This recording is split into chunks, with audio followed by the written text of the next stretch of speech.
going on, guys? Super Savage 789 here, bringing you guys another video. And today we're doing What If Future Trunks Went Too Far Back, Part 4. Now if you need a quick recap, Future Trunks in this timeline went too far back, as the title suggests. He arrived in the King Piccolo saga and saved Krillin from his death by a tambourine.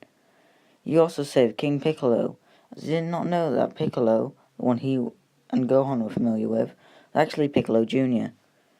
Fast forwarding, Goku and everyone else easily defeats Raditz, but unfortunately Gohan loses his life due to the fact that King Piccolo is an evil bastard. So, Gohan becomes a much more stronger training under King Kai with his father. Yamcha has also become much more battle hungry, trying to prove to Bulma that he is the top dog. Now on Namek, everyone is trying to get the Dragon Balls. Oh, and Turles is there. And also Cooler. Yeah, future shenanigans and all that. If you don't think that could happen, check the androids, my friends. But anyway, our story picks up with Vegeta and Turles flying off from Future Trunks. They know that they can't win and they need the Dragon Balls, but they have no way to get it. They start to roam around trying to find a cooler ship and get in without not being noticed. But Cooler isn't moving, he isn't budging, neither is the soldiers. At least, that's what they think. Vegeta and Turles are sat against a rock, trying to think about strategy. Turles says that if they get the Dragon Balls, he has a good idea, but Vegeta tells him to scram, he's the one getting the wish. The two start to argue, when they hear someone go, No, Vegeta, Turles. It will be us who gets the wishes on the Dragon Balls. They turn and see Salza and Naze stood there.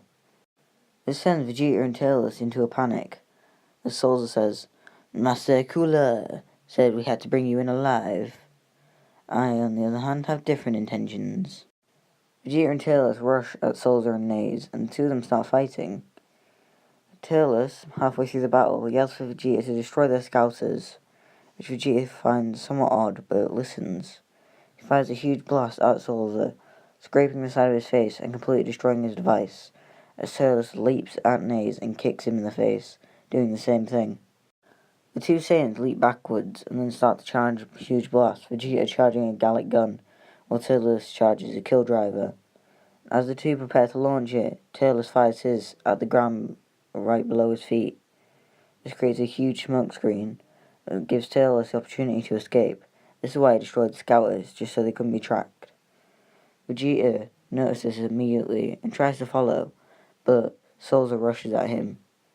It seems your friend has run away. Never mind that. At least we'll take you in still. Vegeta calls him a bastard, but then Salza places a hand against his gut, creates a huge ki blast, stabbing Vegeta straight through the gut out of the back. Vegeta spits up blood as he falls to the ground, bleeding out. Salza picks up Vegeta and slings him over his shoulder, and the two Cooler's Armored Squadron members fly back to Cooler's ship. Meanwhile, in Guru's hut, the Z-Fighters all sense this energy disappearance and are starting to panic, especially Trunks. This is his father, for Christ's sake, he can't let him die. He's about to fly off, but Nail stops him and suggests that they think of a plan before they rush into battle. Trunks collects himself and says that yes, this is probably the best idea. Everyone starts to strategize the best plan. At the ship, Vegeta begins to become conscious inside a healing chamber. As his eyes open and he sees Cooler stood with his two squadron members either side of him. Cooler slowly drains the liquid so Vegeta can talk and says, We can do this the easy way or the hard way, Vegeta. Tell me where the Dragon Ball is, or else you'll end up the same place Frieza did. Vegeta is shocked by this. What, Frieza is dead? Cooler grins at this and just says, Give me the Dragon Ball, Vegeta. Vegeta tells Cooler to go to hell, and so Cooler gut punches him, similar to what Frieza did to Goku when he was revived in Super. This makes Vegeta start to scream internally, as if he's screaming out loud, Cooler just blasts his mouth. No, Vegeta. I don't think your body could take two more of them punches. Now, where's the Dragon Ball? Vegeta knows that it's life or death, and even if Turles is there, he won't be able to defend it. but he has no choice. Cooler getting immortality will have to do. Vegeta gives him the exact location, and Cooler grins. Mighty obliged. You two keep this wretched monkey alive. He could be useful in my ranks. As for the other one, if he comes to break him out, kill him on sight. Cooler then flies out of the window. Our Z fighters are waiting just outside the ship and watch Cooler fly away. This is their time to strike. Future Trunks leaps out and fires a blast at the ship. Soldier and Naze come out to see the commotion as Future Trunks flies away, hiding his energy heavily so that the two of them can keep up with him, but so he can also stay ahead. Naze and Soldier fly after Trunks. Then Gohan, Goku, Tien, and Krillin all rush inside the ship. They get the Dragon Balls and see Vegeta there, but none of them really care for him, so they just leave him in the pod, which he notices. This gets him sort of angry, but he obviously can't speak. Then they get out and fly away with the Dragon Balls. They place the Dragon Balls all down, as the one that Cooler has, he brings back to his ship. Well, this will not do at all, will it? I suppose I could dispose of you all right now. Should make this easier. Cooler walks up towards them, and then he easily tail slaps Tien to the ground. The Triclops is left, gasping for air. They can barely move. Everyone's in shock as Gohan lets out an angry yell and rushes at Cooler, attacking him with everything he's got. Meanwhile, Future Trunks has got far enough away, and where he stops, Knives and Soldier appear, and he turns Super Saiyan. They can't sense his energy, but they feel the air pressure coming from it. Two are afraid and start to fly away, but Future Trunks just throws his sword at Naze and then blasts Soldier through the back, out of the gut, killing him. Then he gets his sword back. He then senses the oncoming battle and flies straight over there, landing immediately. He tells Cooler to come pick on someone his own size, and Cooler grins at this, saying, "Okay, monkey." The two of them go away to go fight, as the others use the Dragon Balls, with Dende arriving, as I think Guru would be keeping a telekinetic link to them all, and seeing what's happening in the battle. So, Dende arrives, and summons Porunga. The first wish is to revive King Piccolo, and the second wish is to revive Yamcha. But what would the third wish be? Well, you see in the last part, you know what I want the third wish to be.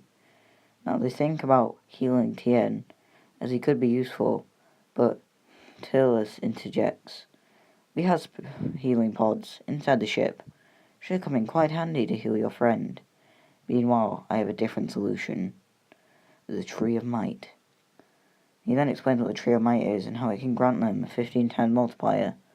Stacked on top of that Kaioken they use, be a piece of cake.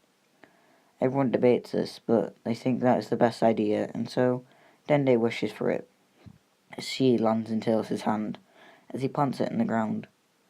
Then a huge tree sprouts out as, Namek's just full of nutrition and stuff. Turles grabs one of the fruits and bites it, and his muscles immediately grow. Telling the others to try it. It's quite nice. But we're going to leave Namek off here and go back to Earth. King Piccolo and Yamcha have just woken up in the wasteland.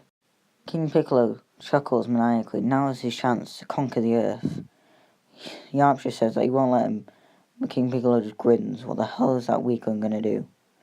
Yamcha then goes Kaioken and rushes straight at Piccolo, punching him in the face, knocking him to the ground clean out. Yamcha then grins. I show you the results of my training, Piccolo. On Namek, they give Tien some fruit, and his muscles, they buff up as he awakens. He feels a lot more stronger. Then, Goku, Gohan, and Krillin all get fruit. They ask for another piece of fruit, so he gives to Trunks, which Turles obliges to, as he throws a Goku piece of fruit to go give to his friend. Turles then takes 2 or 3 more fruits and puts it in a little satchel he carries. Nothing big, just a little container that the Frieza soldiers have somewhere on their armor. As everyone flies away, Turles goes into the ship. He drains the healing pod and takes out Vegeta, and says that the core won't last long now that the Tree of Might's been activated. He slowly carries Vegeta to a space pod before getting on his own. The two jet off into the cosmos. whilst fighting Cooler in his Super Saiyan form, Trunks starts to think that he can win this fight, he can do it. But that's when Cooler reveals the harsh truth, his fifth form. He transforms into his buff form and punches Trunks to the ground. The two start fighting, with Trunks losing badly, his sword now broken on the ground, as he lays there helpless, barely able to hold Super Saiyan. But, of course, that's when Goku and his friends arrive, and throw him a tree of might fruit, which he eats, confused. 15 times multiplier on top of 50 is more than enough. Huge Trunks stands up, raises a hand, and yells, "Be gone." Huge Ki Blast comes out, and before Cooler can dodge, bam, gone. That's when the planet starts to shake. The core has been ruptured. And now the only thing they can do is try and escape. They all fly to the ship, grabbing Bulma, and immediately exit the planet. And that's where I'm going to leave this here. Make sure you like and subscribe, and comment down below what you want to happen in part 5. I know it seemed like I was rushing the Namek Saga, but that's how it would honestly go. And, yeah. Bye!